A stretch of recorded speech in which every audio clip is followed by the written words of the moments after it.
Hello, so today in this particular episode, we are going to discuss this issue regarding this LG versus Delhi government. तो ये अभी news में था regarding who will control the civil service और administrative service regarding the appointment of the civil servants at the Delhi government level as well as basically the transfer and posting of these officers. First हमको ये समझना है कि का history क्या है LG versus Delhi government का। तो अगर हम दिल्ली गवर्नमेंट अगर या हम एक यूनियन टेरिटोरीज के हिसाब से देखें तो अगर स्टार्ट करें फ्रॉम गवर्नमेंट ऑफ इंडिया 1935 से लेके till article 239 and till article 239 AA, सभी में एक चीज क्लियर है कि जो यूटी है यूनियन टेरिटोरी ये हमेशा से ही सेंट्रल गवर्नमेंट के कंट्रोल में रही है। ऐसा नहीं है कि ओनली आफ्टर 2014 जो आपका यूनियन टेरिटोरी है बेसिकली दिल्ली और any other union territory they came under the control of central government, वो पहले से ही सेंट्रल गवर्नमेंट के कंट्रोल में थे और उसके पीछे स्पेसिफिक रीजन भी थे, करेक्ट? क्योंकि अगर world sees India only through Delhi, so एक दिल्ली एक स्पेशल प्लेस है, इसके लिए दिल्ली को यूनियन टेरिटोरी बनाया गया। जैसे अंडमान एंड निकोबार एंड लक्षद्वीप उनकी स्ट्रेटेजिक लोकेशन थी जिसकी वजह से उनको यूनियन टेरिटोरी बनाया गया। चंडीगढ़ बिकॉज उनका जो पंजाब एंड हरियाणा दो स्टेट बाइफurcate हुए थे उनकी जो वजह से चंडीगढ़ को यूनियन टेरिटोरी बनाया गया, तो उसी हिसाब से दिल्ली को भी बनाया गया। और जो यूनियन टेरिटोरी होते हैं अगर हम एक बेसिक लैंग्वेज में देखें तो central and state government they share power okay in this federal setup, correct? But union territories they always come under direct central government. So जो यूनियन टेरिटोरीज हैं दे कैन नॉट एक्सपेक्ट और they can not claim that कि they also can share power just like other state government जो full fledge state है, जैसे Uttar Pradesh, Tamil Nadu, correct, Karnataka. ऐसा नहीं है कि they also can share in the same way the power okay like these full fledge states share. तो जो दिल्ली है ये एक यूनियन टेरिटोरी है, लाइक पुडुचेरी यूनियन टेरिटोरी है, लाइक जम्मू एंड कश्मीर एक यूनियन टेरिटोरी है। ये लोग उस हिसाब से पावर शेयर नहीं कर सकते, ये हमेशा से ही जो सेंट्रल गवर्नमेंट है उसके कंट्रोल में ही रहेंगे। तो उसी हिसाब से अगर हम आर्टिकल 239 की बात करें तो आर्टिकल 239 बेसिकली यूनियन टेरिटोरीज के बारे में बात करता है। किसके बारे में बात करता है? यूनियन टेरिटोरीज के बारे में बात करता है, करेक्ट? तो बेसिकली इवन जो सॉलिसिटर जनरल ऑफ इंडिया है तुषार मेहता, उन्होंने भी बोला है कि यूनियन टेरिटोरीज क्या है, basically they are the extension of the union only. Understood this line कि union territories they are basically the extension of the union government only, so they will always going to remain under union government. But Delhi का case क्या था कि दिल्ली को basically बोलते हैं NCT, that is national capital territory. तो इसके लिए एक अलग आर्टिकल बनाया गया था, आर्टिकल 239AA। सो ये जो आर्टिकल नंबर है ये इंसर्ट हुआ था बाय 69 अमेंडमेंट। कौन सा amendment number? Amendment number important है आपके लिए। जो 69 कॉन्स्टिट्यूशनल अमेंडमेंट था इन 1992, ये आपका आर्टिकल 239AA वाज इंसर्टेड, जहां पे दिल्ली को बेसिकली बोला गया NCT, नेशनल कैपिटल टेरिटोरी। यहाँ पे क्या हुआ कि जो दिल्ली है यूटी उसको एक इलेक्टेड असेंबली मिल गई जिसमें कि टोटल 70 इलेक्टेड मेंबर्स आते हैं, करेक्ट? चीफ मिनिस्टर हैं, अदर मिनिस्टर्स हैं। बट एक चीज आप ध्यान रखना कि अदर स्टेट के केस में हम ये पढ़ते हैं कि जो अदर स्टेट के जो चीफ मिनिस्टर होते हैं जो फुल फ्लेज स्टेट है लाइक उत्तर प्रदेश, कर्नाटका, तमिलनाडु या कोई अदर फुल फ्लेज स्टेट, इनके जो चीफ मिनिस्टर होते हैं they are basically appointed by the governor of the state, ये ध्यान रखना है। बट इन केस ऑफ जैसे Delhi, the Delhi chief minister shall be appointed by president of India. ध्यान रखना यहाँ पे जो Delhi chief minister shall be appointed by the president of India, not by LG, and other minister shall be appointed by LG on the recommendation of Delhi chief minister only. तो ध्यान रखना कि who appoint Delhi chief minister, it is the president of India. ये other state की अगर हम बात करें तो उसमें भी यही लिखा हुआ है कि जो गवर्नर है, governor will work according to the aid and advice given by the council of minister headed by the chief minister. In case of Delhi also यही बात रहेगी, जो LG है, LG will work on an advice given by the council of minister headed by chief minister. लेकिन एक छोटा सा यहाँ डिफरेंस है कि जो दिल्ली में भी जो बॉडी इलेक्टेड गवर्नमेंट है, तो जिसका मतलब है कि पार्लियामेंट्री फॉर्म ऑफ गवर्नमेंट यहाँ दिल्ली में भी है। लेकिन दिल्ली के केस में ये चीज है कि अगर कोई डिफरेंस ऑफ ओपिनियन आता है between LG and Delhi government, correct, Delhi elected government और एलजी, इन दोनों के बीच में कोई भी डिफरेंस आता है इन केस ऑफ ओपिनियन, तो एलजी का ये काम है कि LG will going to refer that matter to the president of India, then president of India will going to take the decision and according to that LG will work, correct.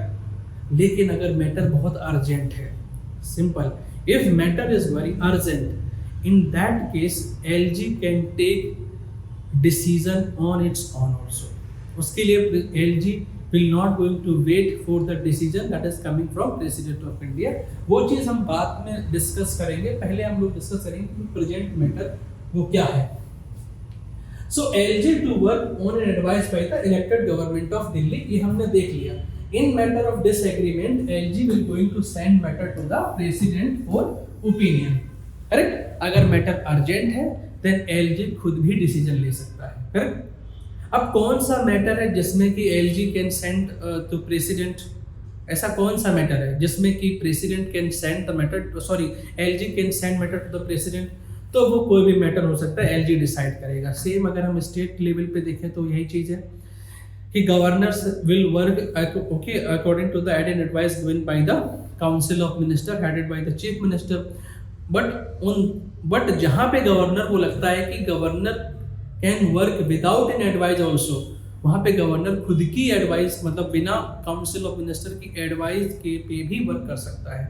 ये governor की discretionary power होती है, क्योंकि constitution में ये दिया गया है कि governor is also having discretionary power to decide on which matter governor can work according to his or her on wisdom.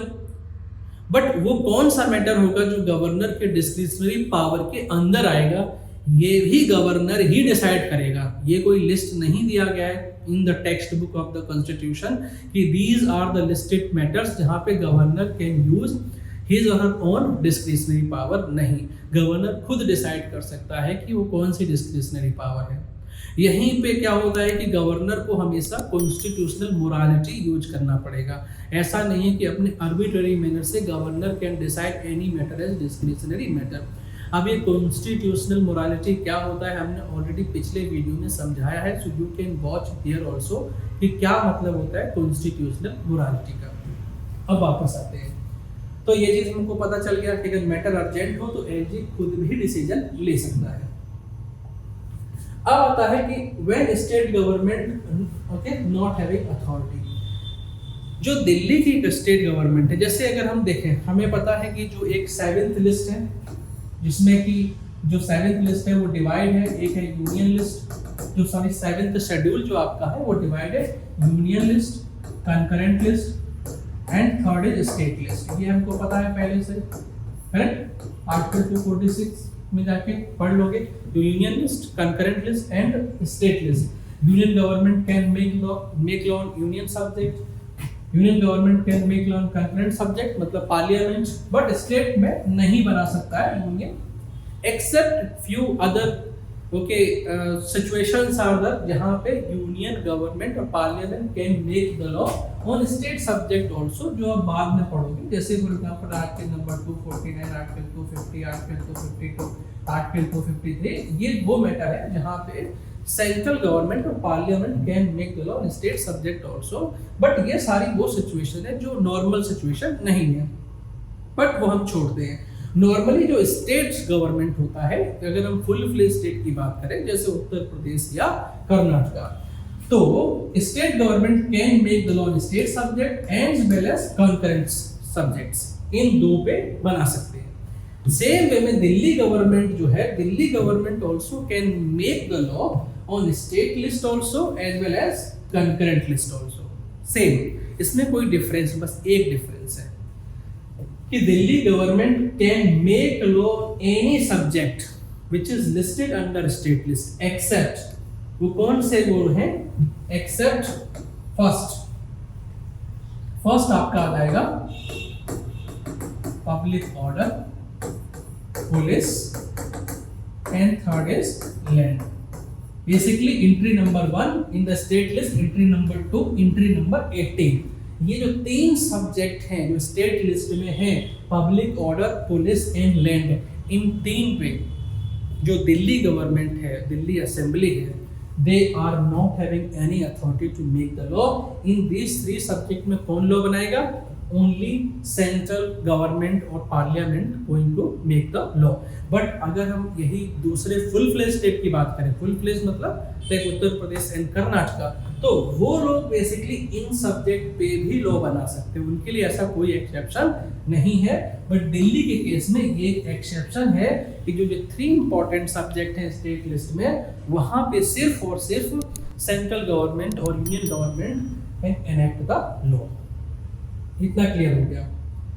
लेकिन एक चीज और ध्यान रखना, in case of UT parliament still can make the law on any subject that is listed under state list as well as under concurrent list. जैसे हमने बताया था, in case of normal other states like full fledge state like Uttar Pradesh and Karnataka, parliament can not make the law on state list, correct, can not make the law on state list until unless situation is these like article 214 and 250 252 253. But normal situation में parliament cannot enact the law on state subject. But in case of Delhi or in case of UTs, parliament still can make the law on any state subject. ध्यान रखना, parliament can still make the law on state subject normal situation में भी.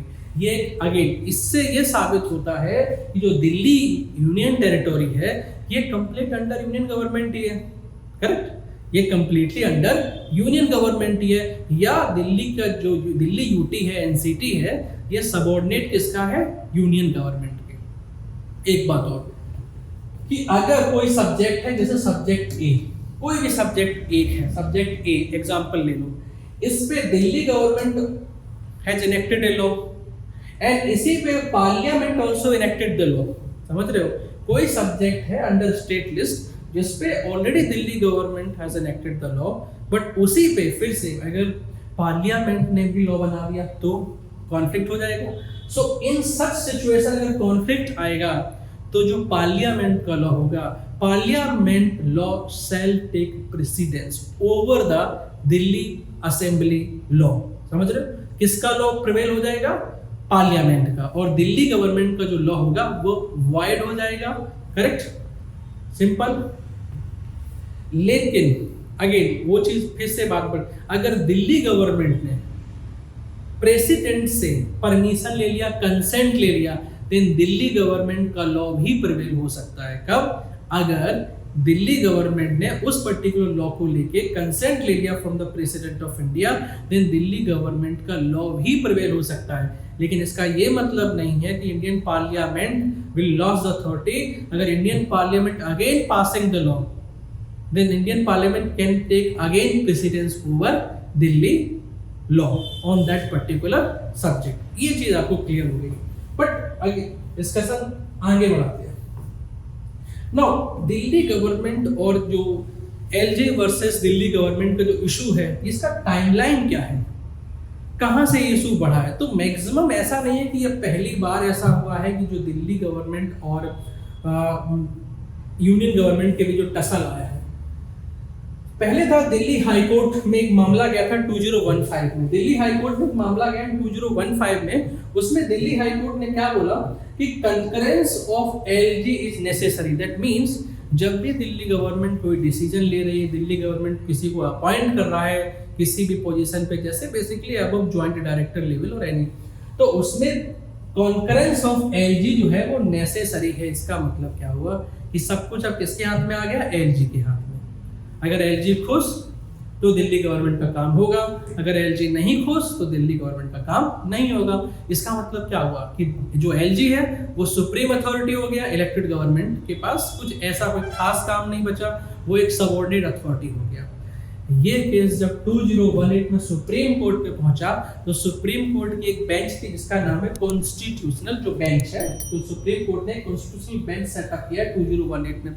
Constitutional bench simple मतलब होता है जहाँ पे minimum 5 जजेस आर देयर, और जो इम्पोर्टेंट वर्क होता है कॉन्स्टिट्यूशनल बेंच का वो होता है इंटरप्रिटेशन ऑफ द लॉ और इंटरप्रिटेशन ऑफ द कॉन्स्टिट्यूशन। अगर कोई भी मैटर बहुत इंपॉर्टेंट है और वहाँ पे इंटरप्रिटेशन ऑफ द कॉन्स्टिट्यूशन आ रहा है तो उन सारे केसेस में बेसिकली कॉन्स्टिट्यूशनल बेंच सेटअप की जाती है।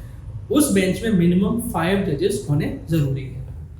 तो यही सुप्रीम कोर्ट की जो कॉन्स्टिट्यूशनल बेंच थी इन 2018 में कॉन्स्टिट्यूशनल बेंच ने क्या बोला कि LG was bound by the aid and advice given by the elected government. क्या बोल दिया कि LG was bound by the aid and advice given by the elected government.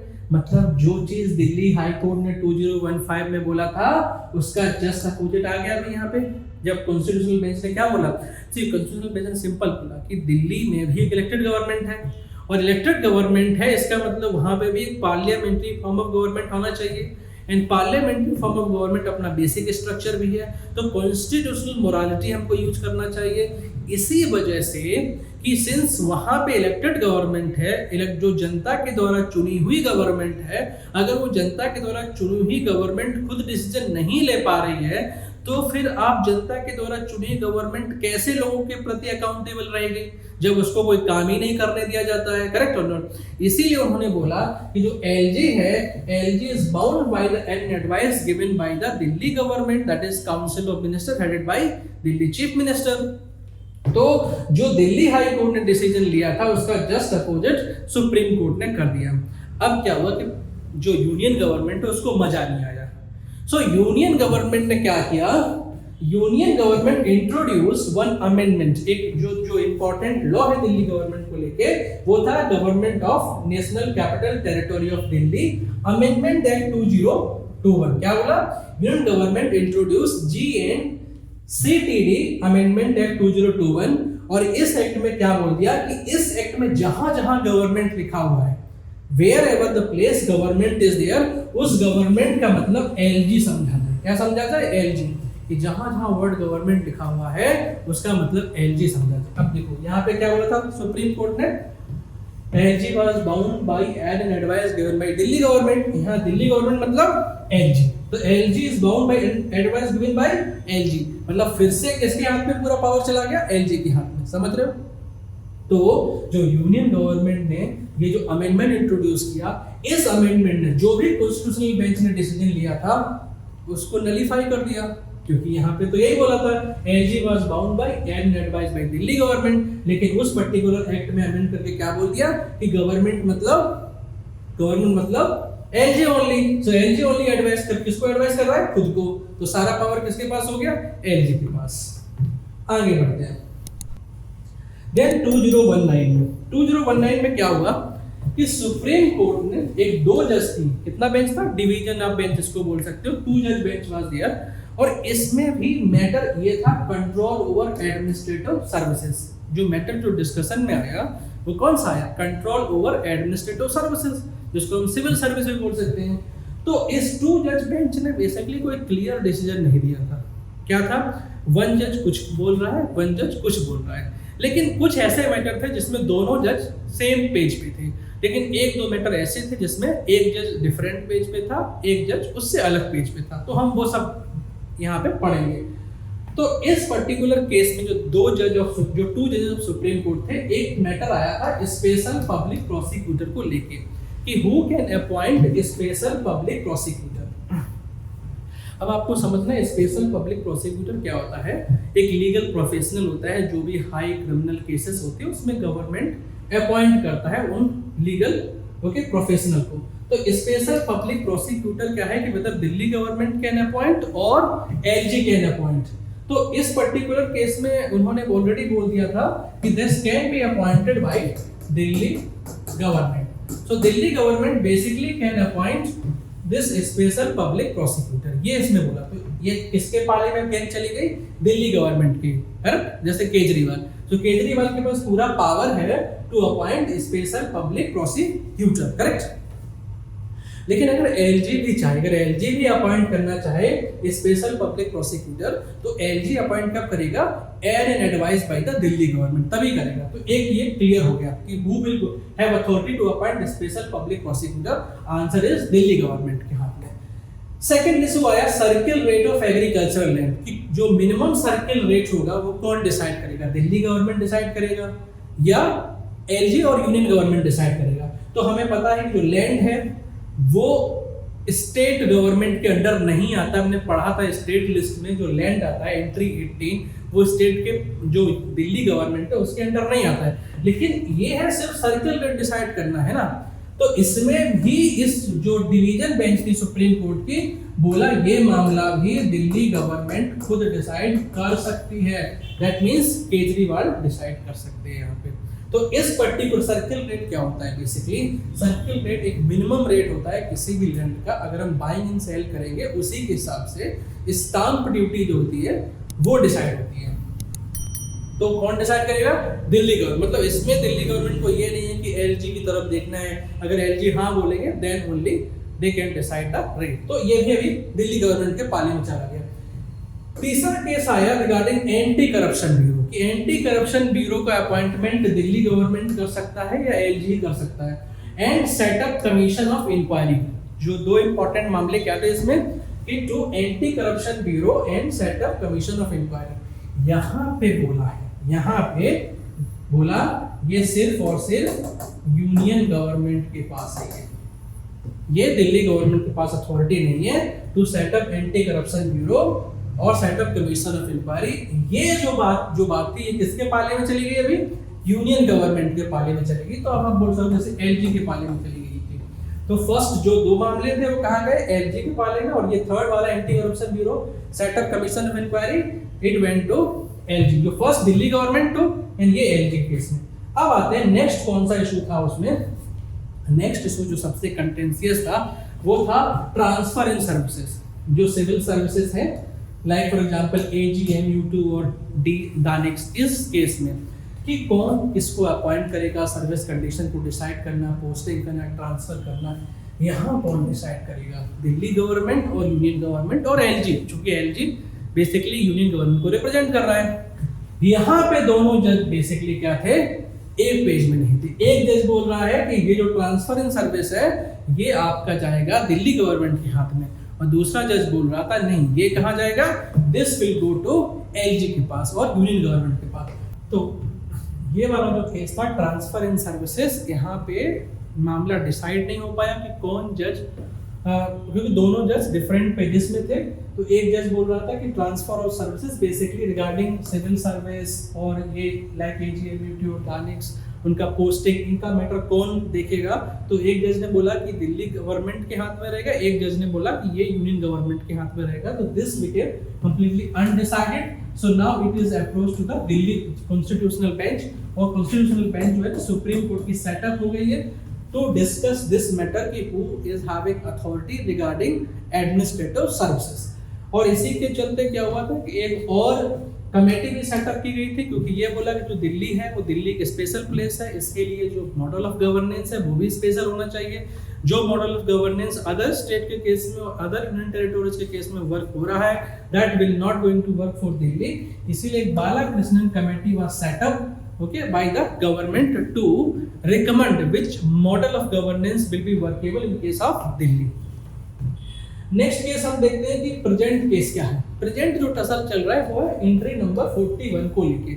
Entry number 41 जो स्टेट लिस्ट है वो किससे रिलेटेड है, state public service and state public service commission. मतलब ये अंडर स्टेट लिस्ट है, इसका मतलब स्टेट जो गवर्नमेंट है उनके पास पूरा कंट्रोल है रिगार्डिंग स्टेट पब्लिक सर्विसेज और स्टेट पब्लिक सर्विस कमीशन। हमें ये भी पता है कि जो दिल्ली गवर्नमेंट है, Delhi government is also having authority, legislative as well as executive authority in those subjects that is listed in the state list, except list 1, entry 1, entry 2 and entry number 18। Entry 1 public order, police as well as land, इन तीन को छोड़ दो, बाकी हर जगह Delhi government का भी एक अथॉरिटी है। तो ये तो है 41, इसका मतलब एक्सेप्शन केस में नहीं आया। इसका मतलब दिल्ली गवर्नमेंट के पास भी जो अथॉरिटी है regarding state public service and state public service commission. But यहाँ पे क्या हुआ, यूनियन गवर्नमेंट खेल गया। यूनियन गवर्नमेंट ने 2015 में क्या किया कि नोटिफिकेशन निकाल दिया अमेंड करके। क्या अमेंड कर दिया, ये दिल्ली जो है government of national capital territory of Delhi government, उसमें क्या कर दिया है, जो टर्म सर्विस है इसको एक्सक्लूड कर दिया है। कि इनके हाथ में वो पावर नहीं है। सो क्या कर दिया दिल्ली यूनियन गवर्नमेंट ने 2015 में टर्म जो सर्विसेज हैं जो that excluded from the GMCTD by, correct. और इसकी वजह से क्या हुआ, अब दिल्ली गवर्नमेंट जो है इलेक्टेड गवर्नमेंट, उसका कंट्रोल यहाँ पे स्टेट पब्लिक सर्विस कमीशन और स्टेट पब्लिक सर्विसेज से चला गया। तो यहीं पे अब जो यूनियन गवर्नमेंट है वो क्या बोल रही है कि जो एडमिनिस्ट्रेटिव सर्विसेज हैं, सिविल सर्विस हैं, उनका ट्रांसफर पोस्टिंग उसमें हम डिसाइड करेंगे, Delhi union government will decide, union government is having authority not Delhi government. जबकि दिल्ली गवर्नमेंट बोल रही है कि हम इलेक्टेड गवर्नमेंट है और ये जितने भी ऑफिसर्स हैं हमारी गवर्नमेंट के लिए काम करते हैं, तो we are accountable to the people, so let me decide, let us decide regarding this appointment, regarding the transfer, regarding the service condition of the state civil servant. So अभी ये मैटर जो है ये सुप्रीम कोर्ट की constitutional bench के पास चला गया, and that bench is headed by chief justice of India justice Chandrachud, and Delhi government is represented by basically the person Abhishek Manu Singhvi, okay. And basically union government के साइड से that case is decided by, or case is actually contested by attorney general, और आप बोल सकते हो solicitor general of India, that is Tushar Mehta. I hope you understood this entire episode. If you like, please share with your friends as well as like this video, and please stay tuned, okay, for such regular videos on various topics like economic, like polity as well as, okay. Thank you.